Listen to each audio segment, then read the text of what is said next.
Hello दोस्तों, आप सभी का the logical Indian YouTube channel में बहुत बहुत स्वागत है। मैं हूं एडवोकेट पंकज कुमार त्रिपाठी, लखनऊ से।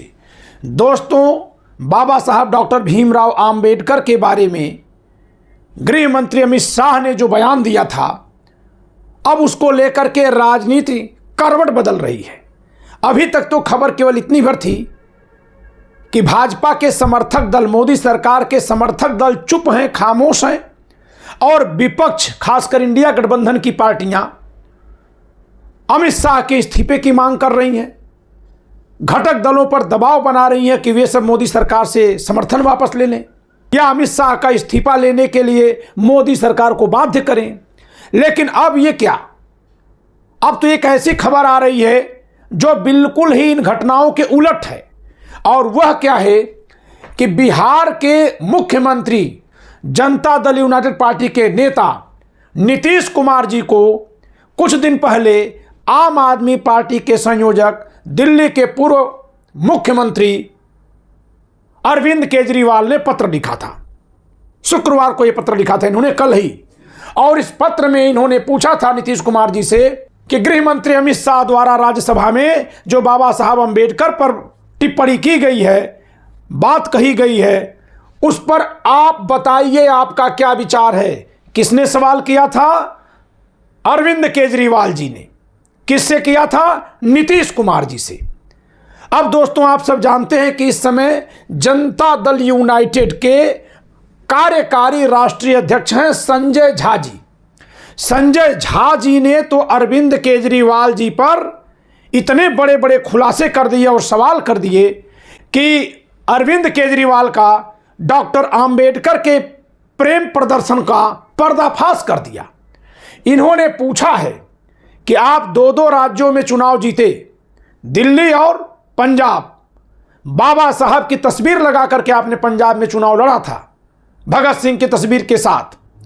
आपने वहां कोई दलित सीएम क्यों नहीं बनाया? आपने जब दिल्ली में इस्तीफा दिया है मुख्यमंत्री पद से, तो फिर आपके पास पद खाली हुआ दिल्ली में, यहां आपने किसी दलित समाज से आने वाले व्यक्ति को सीएम क्यों नहीं बनाया? इन्होंने दो आरोप लगाए और इन्होंने नीतीश कुमार जी का बचाव करते हुए कहा है कि जब 2014 में नरेंद्र मोदी जी प्रचंड बहुमत से आए थे और अपनी पराजय मानते हुए नीतीश कुमार जी ने मुख्यमंत्री पद से इस्तीफा दिया था, तो उन्होंने महादलित समाज से आने वाले श्री जीतन राम मांझी जी को बिहार का मुख्यमंत्री बनाया था। इसलिए आप दलितों के मसीहा कहे जाने वाले बाबा साहब डॉक्टर भीमराव अंबेडकर के प्रति नीतीश कुमार से उनके विचार मत पूछिए, बल्कि आप बताइए कि आप जो कहते हैं वो करते क्यों नहीं हैं। संजय झा ने आगे भी सवाल किया कि कोविड में आपने बिहार के लोगों के साथ भेदभाव किया था। कब? जब दिल्ली में वे रुके थे, आप उनको रुकने नहीं देना चाह रहे थे, आपने उनको भगाया था वहां से, जिसके चलते उनको पैदल भागते हुए आना पड़ा था। दोस्तों, ये जो आप वेब पेज देख रहे हैं, ये राष्ट्रीय पत्रिका नाम का एक बहुत प्रख्यात मैगजीन है, उसमें छपा हुआ है। नीतीश कुमार ने महादलित को सीएम बनाया। अंबेडकर विवाद के बीच जेडीयू नेता का अरविंद केजरीवाल पर पलटवार। ये कोई मामूली नेता नहीं है जिन्होंने पलटवार किया है, बल्कि ये हैं संजय झा, जेडीयू संजय कुमार। ये संजय झा हैं। और संजय झा जी कौन हैं आपको बता दें, जनता दल यूनाइटेड के कार्यकारी अध्यक्ष संजय कुमार झा ने शुक्रवार को आम आदमी पार्टी के राष्ट्रीय संयोजक अरविंद केजरीवाल पर तीखा हमला किया। दरअसल केजरीवाल ने बिहार के मुख्यमंत्री नीतीश कुमार से BR अम्बेडकर पर केंद्रीय गृह मंत्री अमित शाह की कथित विवादास्पद टिप्पणी के प्रभाव पर विचार करने का आग्रह किया था। दोस्तों, इतनी सी बात तो ये आपने संजय कुमार झा की तरफ से सुन ली, देख ली। लेकिन अब मैं आपको अपनी तरफ से भी केजरीवाल के बारे में कुछ बात कहूंगा। अरविंद केजरीवाल की सरकार है दिल्ली में, और इनके सरकार में एक मंत्री रहे हैं राजेंद्र पाल गौतम जी।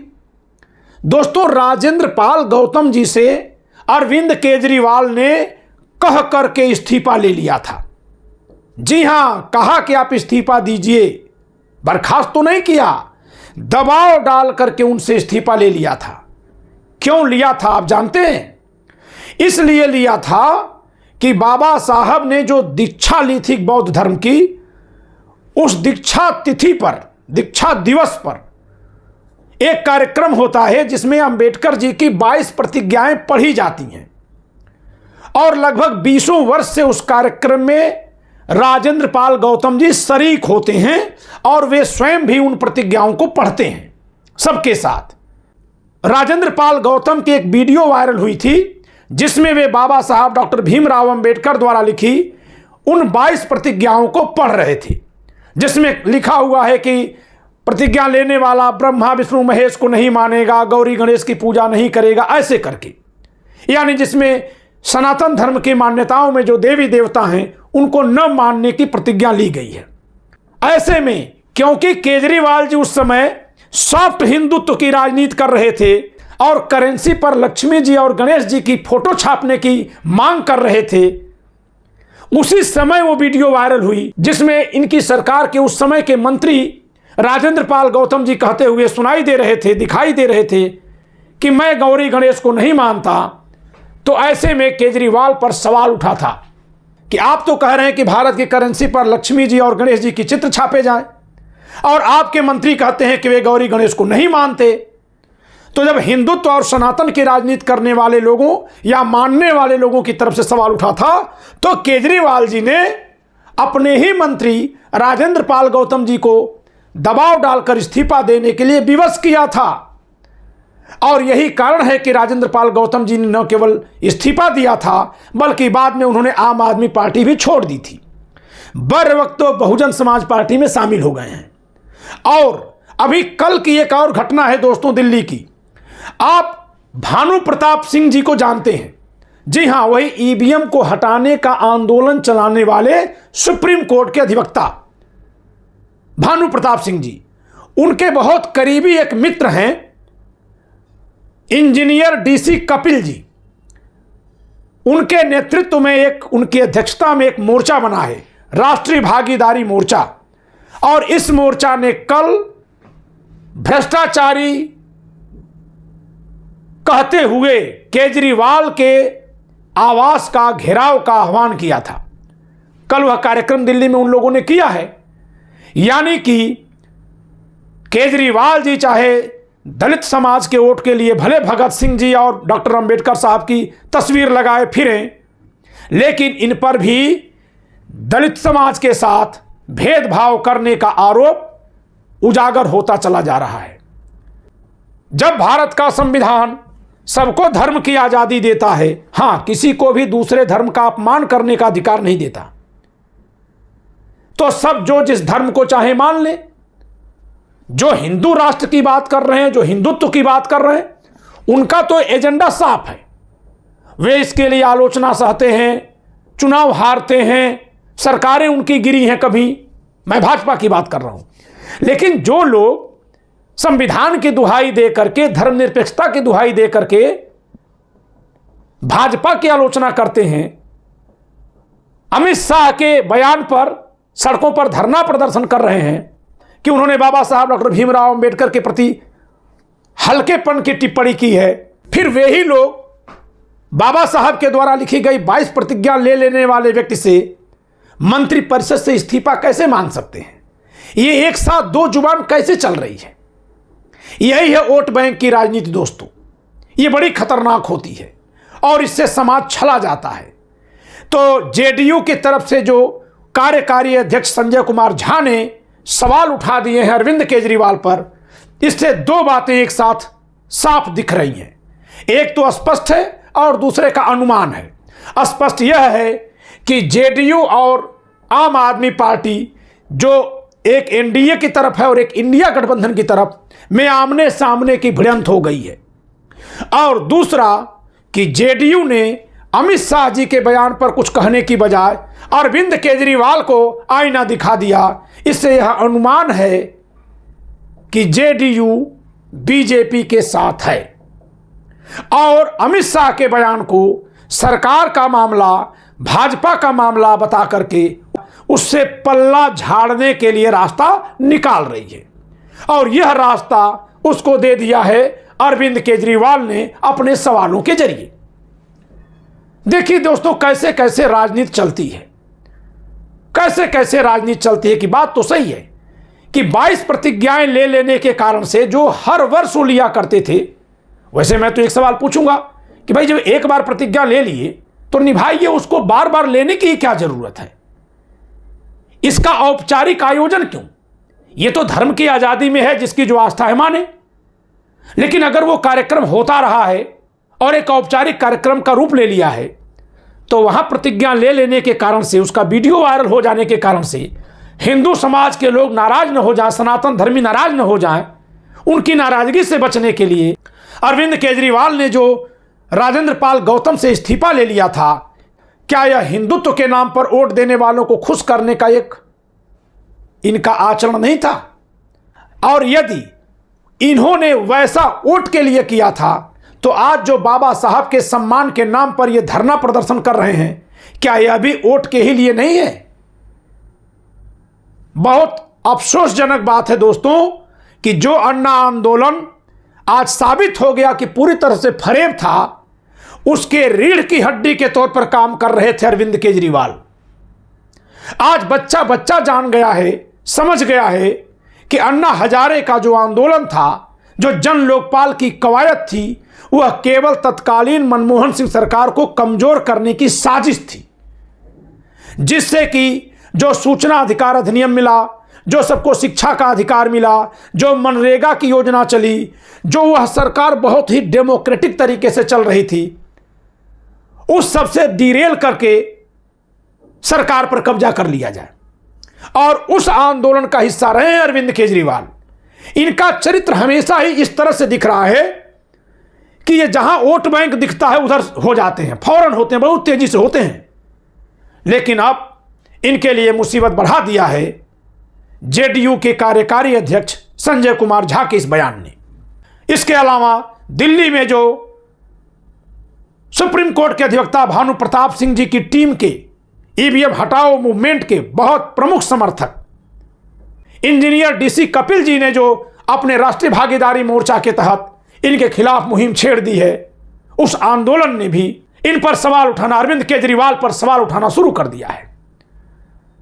यह बहुत ही जल्दी संभव है कि अरविंद केजरीवाल का बाबा साहब के प्रति जो प्रेम है और जो प्रेम का प्रदर्शन है इनकी पार्टी का, उस पर सवाल खड़े करते हुए इन्हीं के सरकार के पूर्व मंत्री राजेंद्र पाल गौतम जी भी मीडिया में आए और इनसे सवाल करें। राजेंद्र पाल गौतम जी यदि कहें कि जो मैं बाबा साहब की लिखी 22 प्रतिज्ञाएं ले रहा था, जो उनकी आज़ादी है, आपने उनकी उस आज़ादी का उनके द्वारा प्रयोग किए जाने को कौन सा गुनाह मान लिया जो उनको सरकार से बाहर हटने के लिए विवश किया और उनका इस्तीफा ले लिया?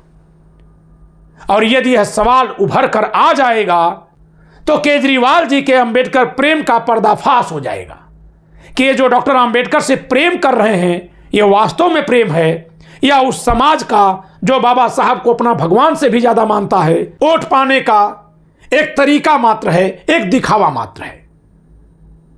भ्रष्टाचार के खिलाफ आवाज उठा करके पहले भी ये उस अन्ना आंदोलन के पीछे खड़े थे जो सरकार को गिराने की साजिश में शामिल था, उसके ये प्रमुख झंडा बरदार थे। तो इसलिए सबसे पहला हमला जो हुआ है इंडिया गठबंधन की किसी पार्टी पर, वह है अरविंद केजरीवाल की आम आदमी पार्टी।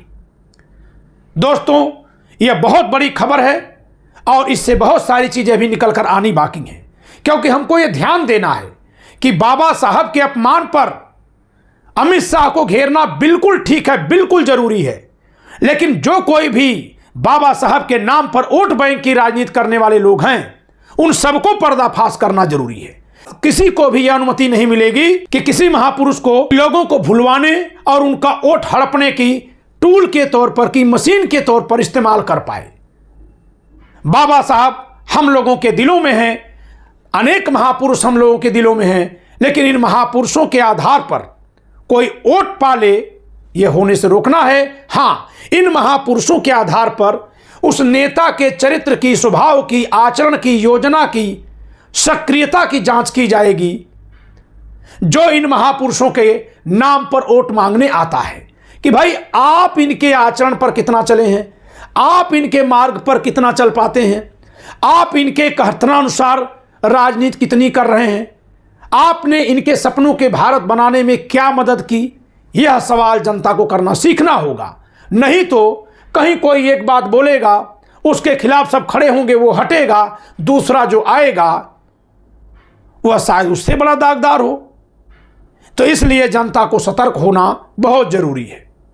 दोस्तों, मैं ये नहीं कह रहा हूं कि केजरीवाल जी को खारिज करना है, लेकिन अगर अमित शाह जी से माफी मांगी जा रही है, जेडीयू जो समर्थक दल है बीजेपी का, मोदी सरकार का, इसलिए उनसे पूछा जा रहा है कि आपकी क्या प्रतिक्रिया है, तो अरविंद केजरीवाल जी से भी यह पूछना जरूरी बनता है कि राजेंद्र पाल गौतम जी से इस्तीफा जो मांगा था इन्होंने, वहां तो जुबान फिसलने का बहाना भी नहीं चल पाएगा।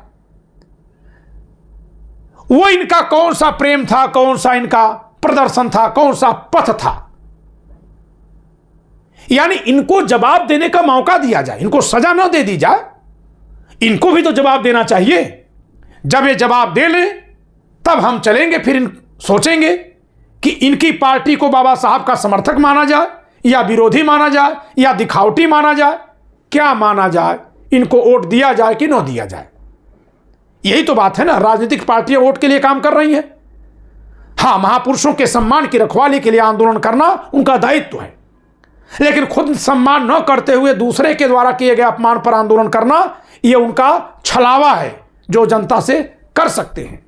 इसलिए दोनों को एक साथ देखना और संतुलित करना नेताओं को, यह जनता की जिम्मेदारी है। द लॉजिकल इंडियन चैनल हर उस नेता और पार्टी पर सवाल करेगा जो अपने आचरण से, अपने कार्य से, अपनी योजनाओं से महापुरुषों के विचारों, संविधान के सिद्धांतों और देश के सपनों को उल्टे दिशा में ले जाने का कहीं कुछ कार्य करता हुआ दिख रहा होगा। दोस्तों, इस वीडियो में इतना ही।